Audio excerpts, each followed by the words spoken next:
Тэгээд өөр би яана 3000 гол шилжүүлчихэд хутганы ски өгье. Хутганы өөр стенд-офф тоглолтог хүүхдүүд тэгтээ надтай нэглэнэ. Нэглчээд дараа нь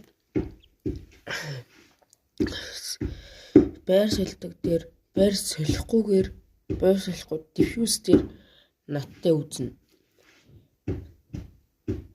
Тэгээд би тэр 100 левелтэй АК зарцсан болохоор өөр аккаунт нийцсэн. Одоо нэг өчигдөрхөн нийцсэн гэхээр чи одоо нэг 95 левелтэй байгаа юм байна.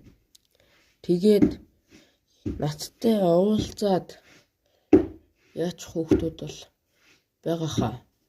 Гол авч хүүхдүүд л байгаа хаа. Манай өнгөтийнхэн бол мэднэ. Гэхдээ би өнгөтийнхэн надтай уулзах гэж яваад би мэйл гэж хэлж. Намайг угаасаа таньдаг. Найзууд маань хүртэл намайг таньдаг. Хамаатай садан таньдаг. Тэгэхээр чи би найзуудаа гол өгөхгүй яг ингээд өөр тийм шин байр маяраас хүүхдүүд надтай уулзаад голд молд асуувал би шилжүүлээ за. Яваа хутганы ски өгье. Ямар хутга вэ гэхлээр надтай 6 хүүхэд уулзна. 6 хүүхдэд би 6 хутга өгье.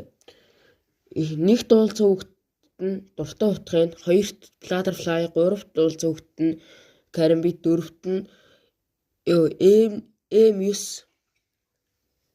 Тэгээд дөрөвт уулзсан хүүхдэд нэг юу гэнэ? Юу лээ? Манай нэг найзын байрдаг нэг товчлууртай нэг хутга үйдний тэрийг өгөөд 5 уулзсан хүүхдэд нь хараа юу гэнэ? Хутга унгаах бокс. Тэр нөө 2000-ын хутга унгаадаг бокс. Тэгээд 6-т уулзсан хүүхдэд нь би манай найзын 400 голдны үнэтэй хутгийг би өгье. Бүр хамгийн сүүлд уулзсан.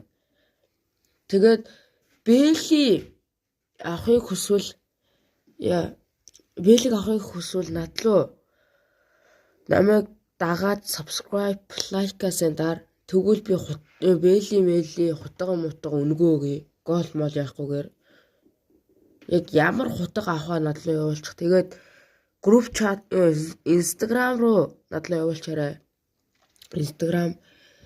Тэгээд Twitter дээр би бас та нар руу юм явуулнаа. Тэгээд Twitter руу орж ирээ. Би дараа Kicked дээр стрим хийнэ гэж бодож байгаа. Kicked дээр стрим. Stand-off стрим хийнэ. Стрим хийчихэд та нар үзээрэй заа. Сайн бичээрэй.